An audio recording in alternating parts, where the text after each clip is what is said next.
relationship advice coming up right now.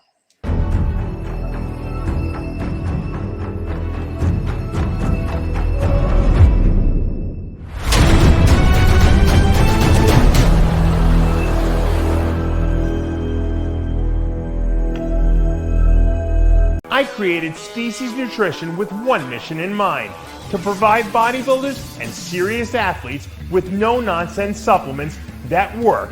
I put my name and reputation on every bottle of Species Nutrition products. If you want to be your absolute best, join the evolution.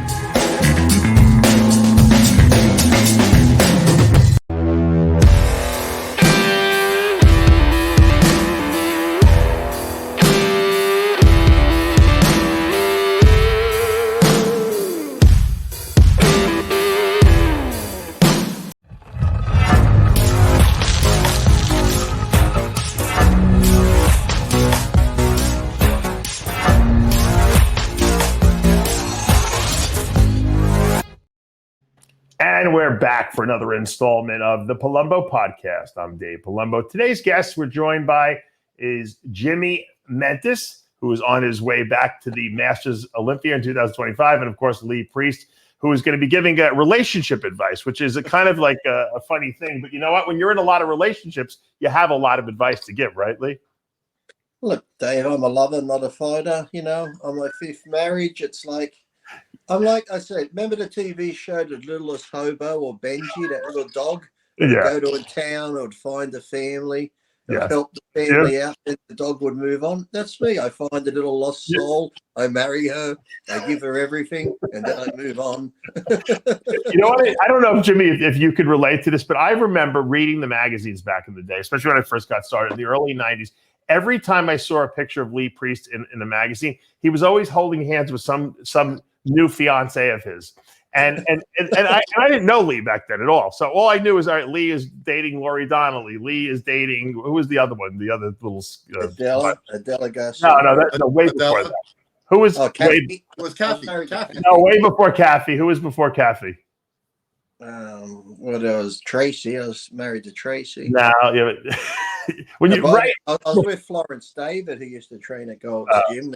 I remember Lori Donnelly, and there was someone else during that time period you were dating too. But they used to like to take pictures of Lee holding hands, walking with the girl in the gym, and something like that, or going to the firehouse to eat. You know, that's where I would see Lee all the time. Yeah, with his Viper and a different girlfriend. Thank you. I'm glad you confirmed that, Jimmy. Thank you. Okay.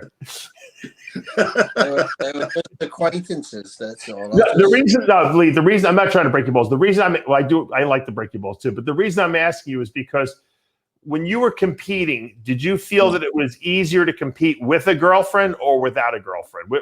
And which did you prefer? I always preferred with.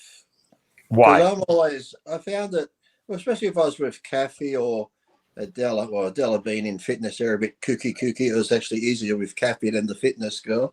So I can distinguish between the two there. But you know, when I was dieting, Kathy would be dieting, so it made it easy. There's healthy food in the house.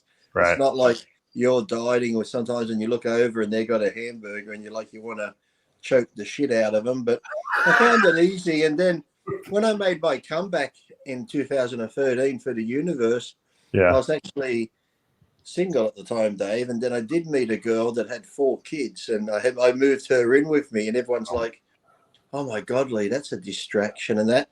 And the thing was, at the beginning of my thing, because I had a how young were those kids, Lee? I didn't even remember that. But how old were those kids that you moved in with you? They ranged from just like 1-year-old to, I think the youngest was 12 at the time. So that was holy mackerel! Oh, how was that? Like 1, 3. That sex must have been great. You know the crazies, Jimmy. But the thing was, though, but up until that point, I hadn't competed since my last shows were 06 with the PDI and IFBB. Right. So 2013, I think, okay, I'm going to go NABBA. I'll do this comeback to the Universe. Right. And that whole time I'm thinking, fuck, Lee, if you don't look good, they're going to make fun of you. You're fucking going to the NABBA now. no matter, even if you did look good and you got second, they'll be like, you fucking loser. You can't even compete with Nabba. So I was putting all this pressure on myself and I was going mad, like mentally. And then when I met her and she moved in with the kids, it was actually pretty good because I'd go to the gym and then when I'd come home, I'd take the kids to the beach. I'd go here and go there. Whereas before, I'd come home and just sit there in my own head thinking, oh, you got to be shit. You got to do something else. You got to do this. I was going mad. So actually being in a relationship, it just gives me that outlet where I'm not 24/7 thinking, you know, when you get ready for a show, mentally, it just drives you. I get more mentally tired than physically getting ready for contests because your brain's just always got to do this. I got to do that, and then I got to eat at this time. Then how will I look? Hold on, let me get up in the middle of the night. Look in the mirror. Oh, not as good as I was yesterday. It's like the head games are just crazy. So being in a relationship, doing other stuff, sort of kept me a bit more even, I think. I always felt that being in a relationship, while competing was good because it kind of, you didn't have to worry about anything else. You kind of had that like solid base of like support at home, assuming that the person was supportive. I always dated people who competed or worked out. Jimmy, do you think that a lot of these bodybuilders at the elite level find it comforting to be in a relationship? And if a relationship ends, does it mess them up sometimes? You think? Well, I think in our natural habitat, I think we all want somebody to be with, right? So it's not a matter of, do I want somebody? I think everybody wants to be with somebody. Everybody wants to spend that time. I know in my relationships, my preps were always, they were amazing. When I was in a relationship, what happened after was just a whole different story. But the thing is, I think everybody, a majority, I could probably say 85 to 90% would want to be in a relationship because it's like a bonding thing, right? And the one thing that I regret in my career is some of the trips that I made, years, not only 1-2 years, I did them alone. Like I traveled the world alone. I was in hotels alone. I was eating alone, right? I get picked up from the airport, taken to the hotel, picked up from the hotel to the to the event, the stadium or the event, and then basically back to the hotel, back to the airport, and throughout the years, you got to be honest with you, throughout the years, I have the evidence. I have over $100,000 worth of to-me luggage. Because in between, I would go to a mall by myself. Right. And I would, so I think they want to share this experience because it's an experience that you want to share with somebody. But what I think, and I've seen this happen before, and Ed Connors can back me up. Ed Connors' famous thing was, these bodybuilders, they want to play house, it's like he felt like young guys shouldn't be tied down in a relationship and start having kids and get married yet. It's like they're playing house, Ed used to hate it. I'd bring a girl home to stay with me at Ed's house, and he'd get so nervous. The next day, he'd be like, "Lee," after she left, "Lee, now, is it okay? Because I don't want her parents showing up here saying that you did something or something happened." I'm like, "Ed, what? We had consensual sex. I'm not raping her." He's like, "Well, I just don't want her parents turning up at the door." And this sort of stuff. Well, I think Ed made a rule after I stayed there with my girlfriend years ago that no more girls were allowed in the house. We were fighting nonstop the whole time. But going back to what Jimmy was saying is true, though, because when people used to ask me, like, "Oh, you get to travel the world," I'm like, "Yes, it's great," but I'm like I said, if I'm in Italy, the most thing I see in Italy is that book in the hotel room. Yeah. Oop, we lost. Oh, there it is. It's like I wished I could see that, and it's like I said to you, travel the world, and if, like, say your girlfriend or wife's at home and you're saying, "Hey, I just went and saw the Great Wall of China," like seeing it yourself is like, that's good. But when you got someone there to experience it with, and you're like, "Wow, look at this together." Even I remember I went to see the Grand Canyon once by myself. I'm like, "Wow!" At first I thought, who wants to see a hole in the ground? Big deal. But when you stand on the edge of it, you're like amazed by how big it is. But when you're by yourself, it's almost just like, okay. Yeah. And then going home showing the photos never do it justice. Well, then they're jealous. So that's not good. I always traveled with someone, which I think is what you guys apparently didn't do. So that I think that I had that experience. But I see a lot of bodybuilders get engaged while they're dieting for a competition, and they're all lovey-dovey, and then the competition's over, and it's like their brain comes back, and they're like, "What the fuck did I do?" And then they wind up breaking up, and it happens a lot. Now, sometimes it doesn't. They'll get married, they have kids, and everything happily ever after. But a lot of times, the way your brain thinks while you're kind of like in that dieting mode, which is I call the nesting mode almost. Right. Where you want all your stuff around you, and it changes when you're not dieting, because now you have an abundance of anything you want. Again, you can have like food, and you can go here and you go there, and now you don't feel like you want to stay home as much, and you're like, well, maybe I was a little premature. Maybe I shouldn't have gotten engaged. As sad as it is, we used to almost take bets at Gold's Gym, because we'd have the crowd that was always there, the regulars. Yeah. I remember when Green Henderson came from South Africa. Right. She was beautiful, and when they were like, how long is it going to last? 6 months, 8 months? It was like 9 months. She was off sleeping with other people. Oh, no. Separated. And he passed this last year too, Grant. A nice new couple would move from fucking out south somewhere, and we're like, how long is it going to take? And it's like, once they both start getting a bit of attention, if he's sort of good looking, getting into mags, and she's getting into mags, and it's like they just go separate ways.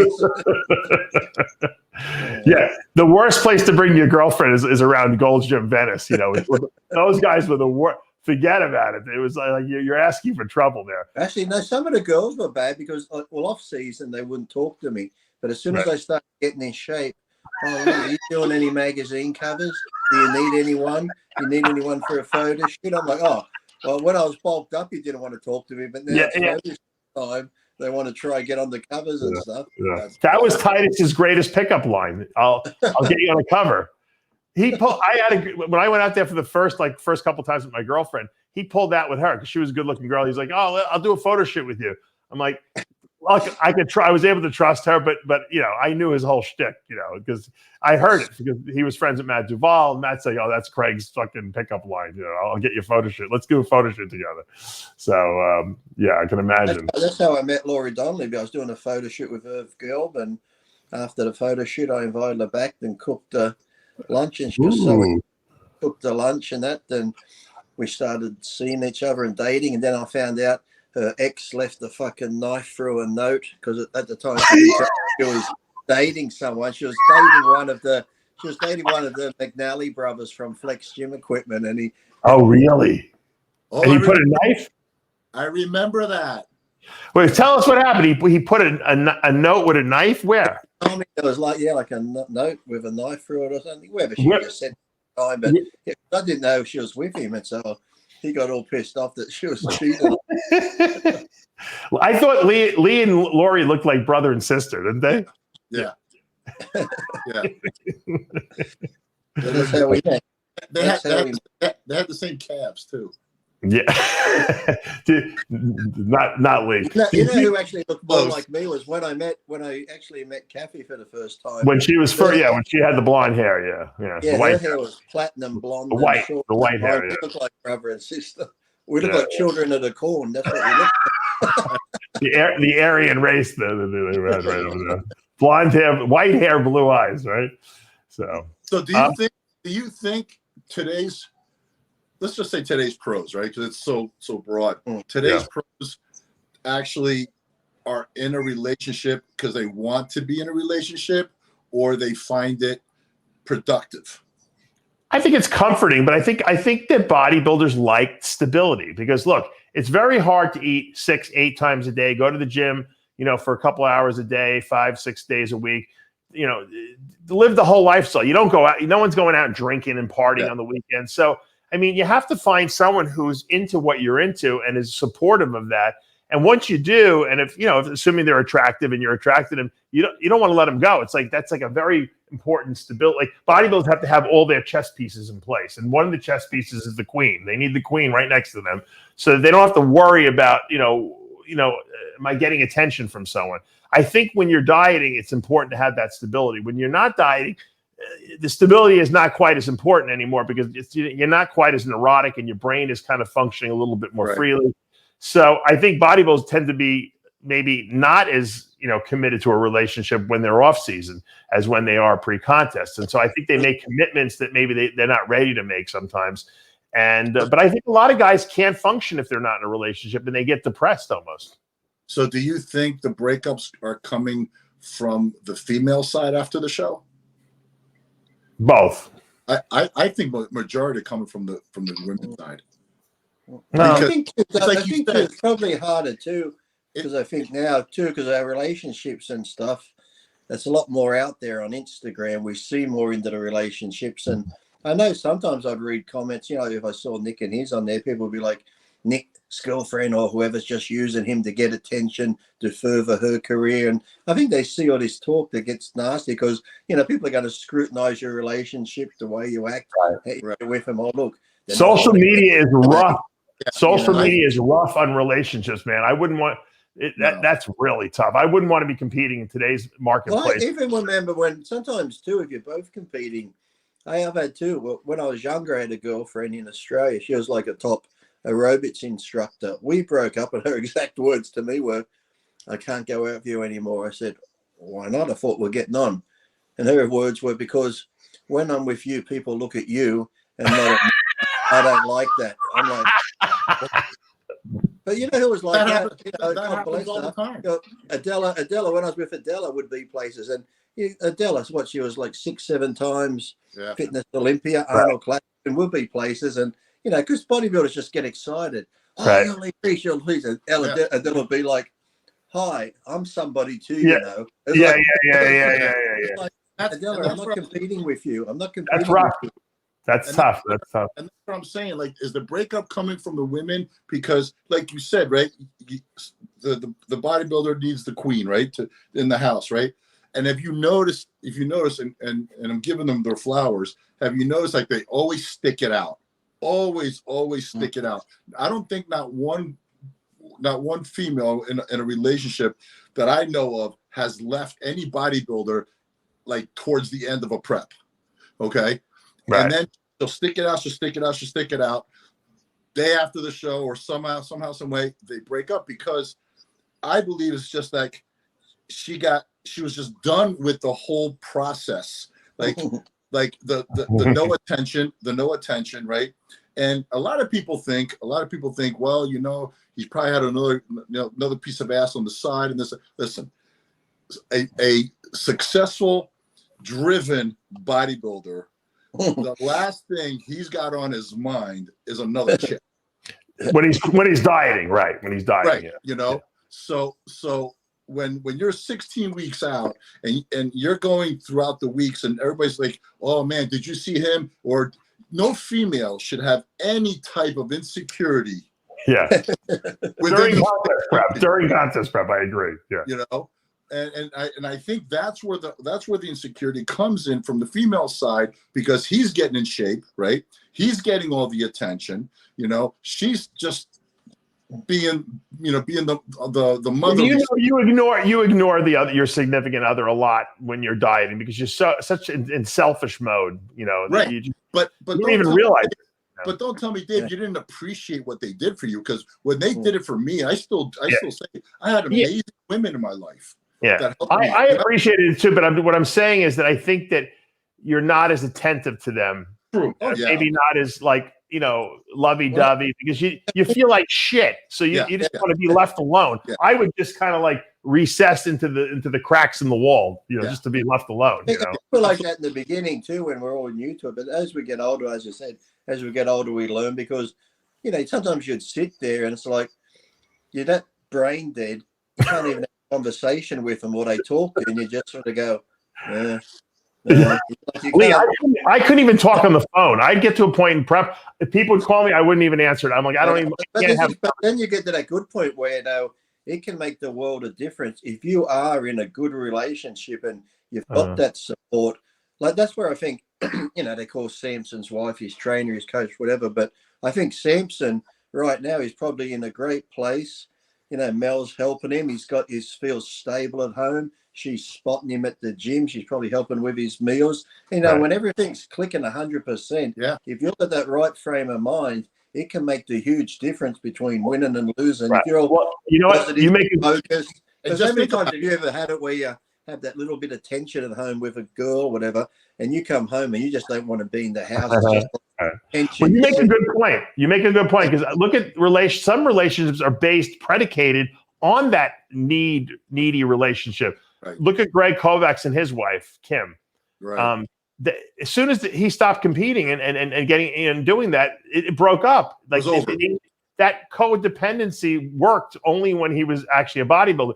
Dorian Yates, look at what happened. He had a great relationship with his wife. He had kids, and then as soon as he stopped competing, that was the end of the relationship. It was over. So I think that and then you get other people. Look at Lee Labrada. He's been with the same woman, Robin, for his whole career. And sometimes too with bodybuilders, I find too, even when we are competing and you got that back and forth, they're supporting you, they're helping you. I've noticed sometimes things will break up too, because when bodybuilders do finally stop, sometimes you get to that point in your life where you're lost now. It's like you had this goal, you're driven to compete. Now you don't have that. If you can't find somewhere else to channel your energy, some people just sit there, they get negative. Oh, my life's over. I'm not what I used to be. And then that affects the relationship. And then it's just like, oh, you're too miserable to be around now. It's like you're living in the past. So you got that side too. Not true. It's difficult because it's a double-edged sword, because like I've been getting ready for shows, and I've been in amazing relationships, and they would do everything for me, everything. Okay. And then you would just see them just fade away. Like you just see them growing like apart. And then by the end of the show, they're not the same anymore. Mm-hmm. Right. And that's where I think, why are you together? Like when a bodybuilder gets ready for a show, or even in the off season, to me, I think the off season's more important than the preseason, because if you got a good off season, you're going to have a good preseason. It's a good prep. I've always been like that. So what's your advice, Jimmy, and Lee, you can give your advice too. If you're in a relationship, you break up, you're depressed because of it, and now you got to go into prep. I know for me, I was very single-minded. It didn't matter to me. But I mean, for some guys, it ruins their whole mental state. They can't focus. They're lost, so to speak. How do you get someone refocused, or do you tell them not do the show? I mean, but if this is your career and you got a big show like the Olympia, the Arnold coming up, how do you refocus yourself when you're in that like state of despair, so to speak? Well, let me tell you what Muhammad Ali told me once, and I met him once. He goes, "You know what the definition of a professional is?" I said, "No." He goes, "It is when you." Are you there? Yeah, I'd say it again. A professional is when you can perform at any point, at any given time, under any circumstance. Yeah. That's a champion. That's not even a professional. That's a champion. That's this was about 30 years ago. Wow. I've never forgotten that. So what's your advice to the bodybuilders out there who would, find themselves in that situation? How bad do you want it? That's what I always say. Yeah. How bad do you want it? Isn't that just in general? Is how bad do you want it? So if I think mental state is probably one of the most important things in bodybuilding. I mean, people think it's not, because we don't have to actually do anything on stage, but it's preparing for stage. That's where the mental state comes in. That's what I said. Think about it, Dave. Think about it, right? Even in our off season, we're still eating 4 or 5 meals a day, right? We're still eating or more. Yeah, way more. We're still training. Yeah. So when that prep comes on, it's a switch. It's a mental switch, because now you have to be on point. You have to discipline yourself. Your timing, everything has to be in place. You're not changing anything like through like pragmatic stuff. You're still eating. You're still training. Mm-hmm. It's that now you have to be disciplined. You're on a program. So anytime you're missing a half hour, hey honey, can you take the garbage out, or can you do this? Can you go run and get milk? That half hour is throwing you off. Right. And that's what I think the other partner doesn't understand that.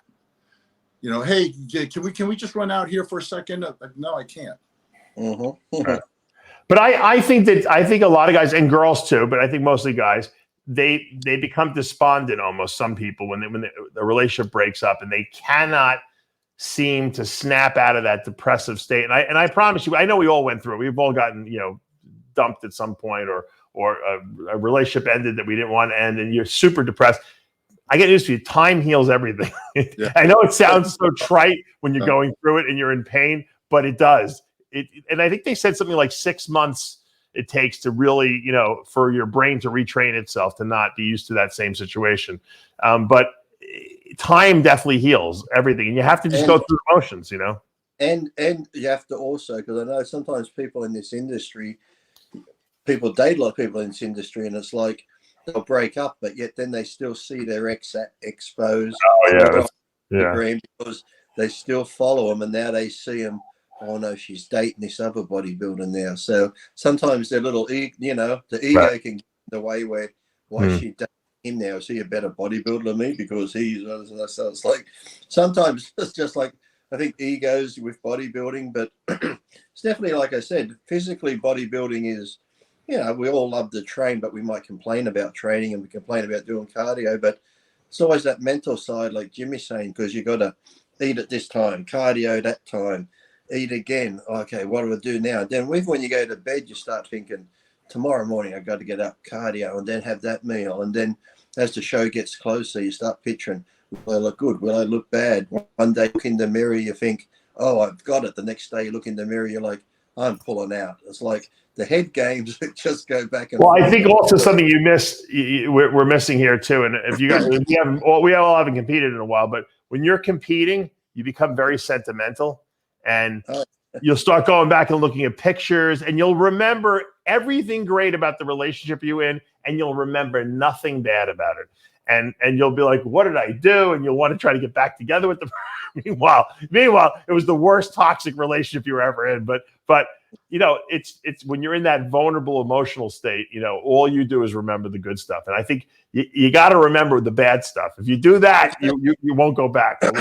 Sadly, I've been in those relationships, sadly, that are toxic. And it just seems like, we've probably all been in one where every time something's going great, like this girl would just start an argument and start stuff because she liked that tension, the fighting, the arguing. So every time something's going good, I'm like, it's coming for sure. And sure enough, she'd pick the smallest thing and boom, a big thing would erupt. I'm like, I just can't do this anymore. It's just like when things are going good, she just didn't like it. That she had to have that turmoil and drama. I'm like, fuck this. Right, but when you break up and then you're feeling a little vulnerable because you're dieting, then you start thinking about all the good stuff that went on during that relationship, and you start getting sad about it.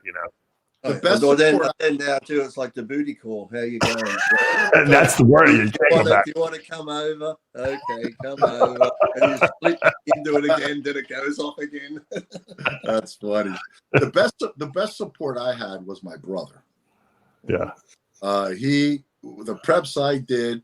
My brother's an executive chef, right? But he grew up in the bodybuilding scene. Like he knew exactly. He was the one who's putting Protan on me. I mean, he just knew everything. As a matter of fact, in 1995, when I went to Greece to turn pro, I left my girlfriend here and I took my brother. Oh, did you really? Oh my God, that's funny. I said, listen, we're going to win. We ain't going on vacation. and here's the thing. The funny part is, he'll probably watch this. The funny part is that this guy did everything I asked him. Oh, really? Bed, hey, Aleko, can I have a glass of water? Yeah. Like everything. I was suffering. I suffered, man. Those two last preps to turn pro, I suffered. Yeah. We're in Intercontinental in Athens, Greece, and he's got the next bed over. I'm dead, and I say, "Hey, Aleko, can you get me some water?" No questions asked. He got up, he get me the water, right? So check this out.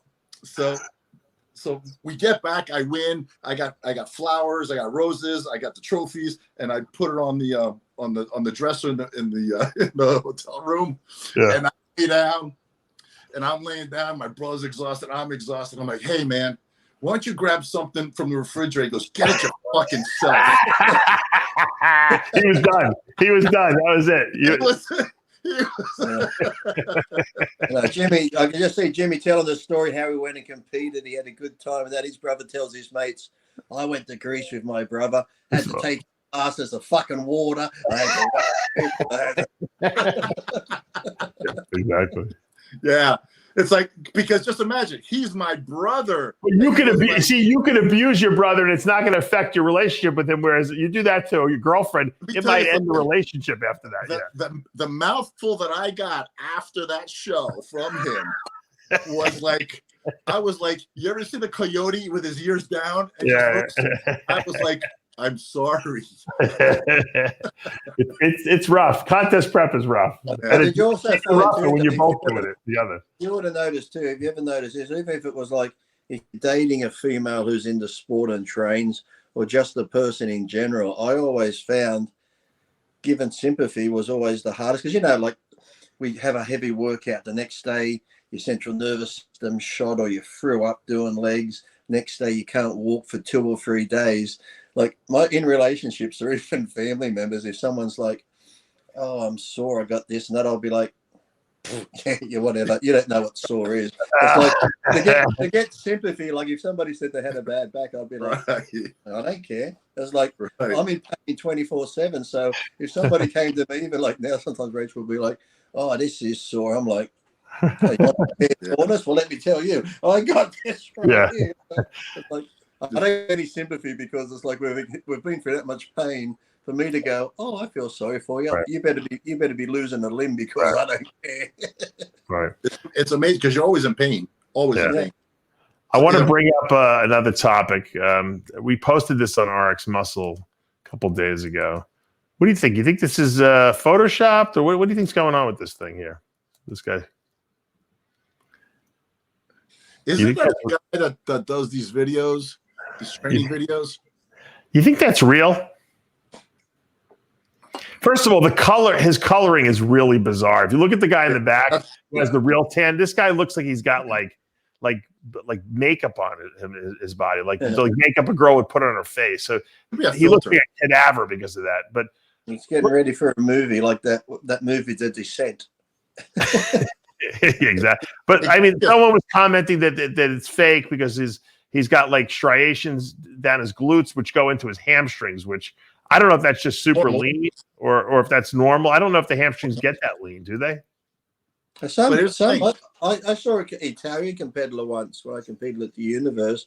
This Italian guy was as pale as a ghost, but he was like that. I mean, like even a bit more to what you'd see Munzer. I mean, this guy, just when he moved, you could see striations. So some people do have that freakiness, paper thin skin. And this Italian guy, he looked like a corpse. I mean, you talk about a death face. How he survived the show, I don't know, but he was shredded. I think that's a filter, because I don't see anything. Yeah, it took place in Iran, this show, supposedly, and those guys get shredded over there too, right? But I don't know if he's that shredded. But that's a filter. You can tell. I don't think so, because I mean, because look at the other guy. Iran, he's not even a bodybuilder. He's got those food sanctions. He's just the guy that hasn't eaten for a month. The Boston Mask's Jose Raymond wrote, Dave, you of all people should know better. Since when do striated glutes go all the way down to the back of the knee? If that's a hamstring, it doesn't have striations laterally like this in the picture. Something isn't right. So. Well, I think Jose hasn't seen the wellness chicks yet. Yeah, I mean they have a point. The hamstring fibers don't really go in that direction. So but does he have a name? Does he have like a page where there's other photos of him? Or who posted this? Sid found it somewhere. I don't know what the guy's name is. He, like I said, he did some show in Iran supposedly. Did he win? I don't know. I don't know. His color is terrible though. Even if he looked good. Well, those guys, there's a lot of dream tan, and that ain't dream tan. Remember that? This is the guy. Yep. I found him. Hold on.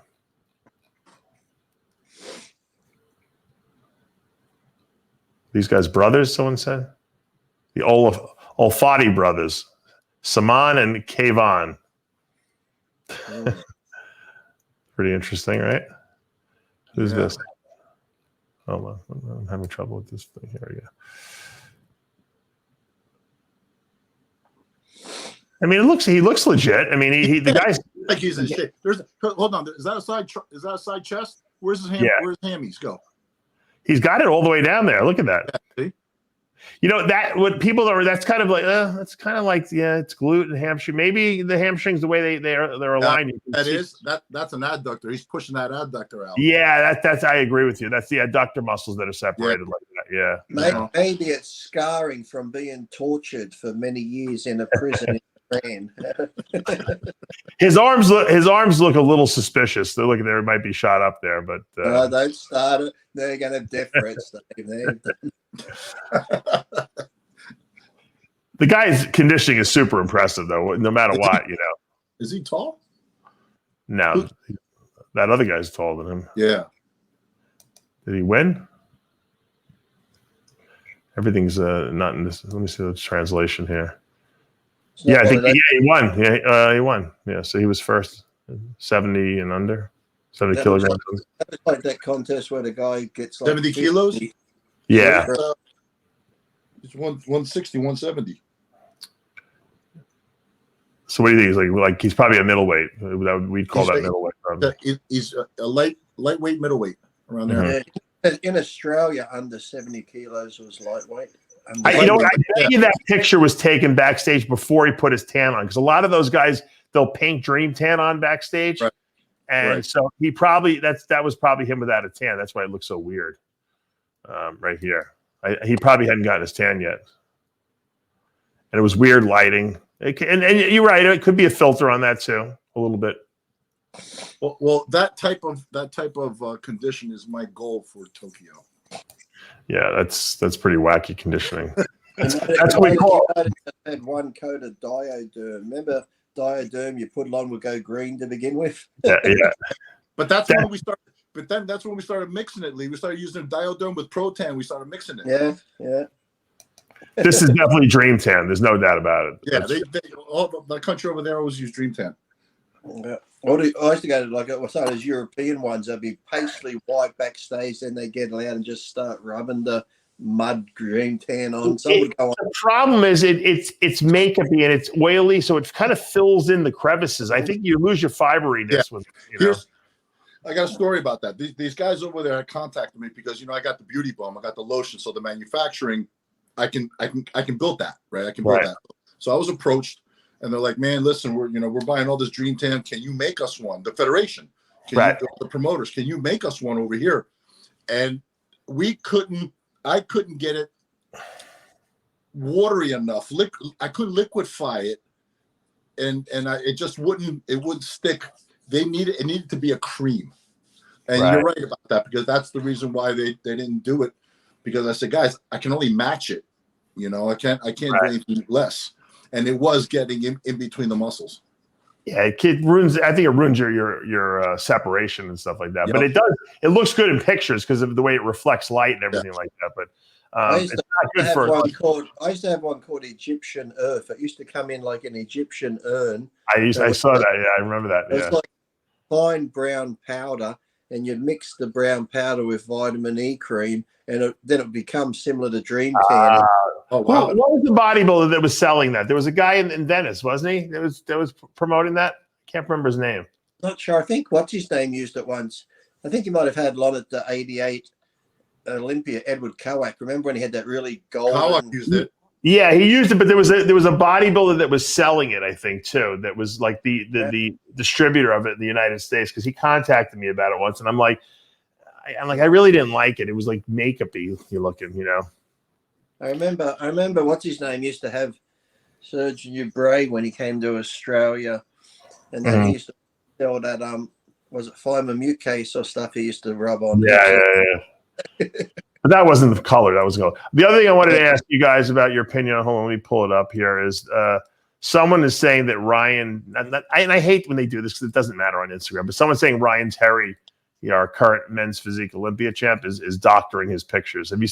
This This guy Goob this is like his like thing. He likes to like. Thing to do when you make them bigger in Photoshop. Let me see. Hold on, where is this? It sucks when I gotta do people I look up to on this page, but they did it to themselves. Ryan Terry, welcome to the show. This is Ryan Terry, 2.6 million followers, a 3-time Arnold Classic champion, and he's won the Mr. Olympia in 2023. I was there, won the whole thing, crowned best men's physique in the world, which makes what I'm about to show you insane. Here's a post he made a few days ago. Few Raws from today's antics down at Bev's gym, 18 days and counting. We zoom into his shoulder. Things start to seem a little weird. That's odd. That support beam looks a little crooked. Maybe it's the mirror. I don't know. Benefit of the doubt, he's Mr. Olympia. But wait, here's another one of the Raws from today's antics. Let's zoom in on the machine behind him. Huh. Wonder if that's crooked. Turns out that is a new tech M-Torture wide chest press. Who's got this Go to much the time? website. You can rotate the machine around 360 degrees to get an angle that you would need to maybe bust a Mr. Olympian photoshopping his shoulders on the internet. So here I've properly rotated it. We're zooming in on this part right here, this beam. And yeah, perfectly straight on the manufacturer's website and crooked in the one Ryan Terry posted because he made his shoulders bigger. For God fucking why, Ryan Terry? You already won the whole thing. Stop doing this. Raws from today, my ass. Jesus. It sucks when This guy's like a chemist. He's like, I've met him, and he's an attorney. oh, he is. He's pretty guy. smart, you know. He's a great guy. I don't know how he got into this, but it's like Joey Swall got into this whole you could do better than this, right? And it happened. He's funny as hell. Yeah. Do you think Ryan would do something like that, or maybe? I think everyone. I think a lot of people doctor their pictures. I don't know why. Especially this point is you're Mr. Olympia. Why do you have to doctor your pictures? The talk about bodybuilding like that anyway, because like we all know guys, girls, some do it, some don't. But I'm thinking the amount of depth and effort he goes into it there, he should go into more stuff like the moon landing and stuff because at least there's something interesting. Not he has his own niche here, though. As this machine moved, look at the wall behind his shoulder. It's a bit. Well, let me tell you. Well, the machine was definitely bent, so he definitely was right. But who the fuck's looking at photos that close? Who's zooming in that? Because these people have nothing to do all day long. Lee, have you gone to his IG? He has called out legitimate stuff. Let me see. I'll pull it. Like you and I would look at it like, man, she looks great. He looks great. And next thing you know, here comes a video of him saying, "Well, here you go." Has she enlarged her clitoris? Look how big it is.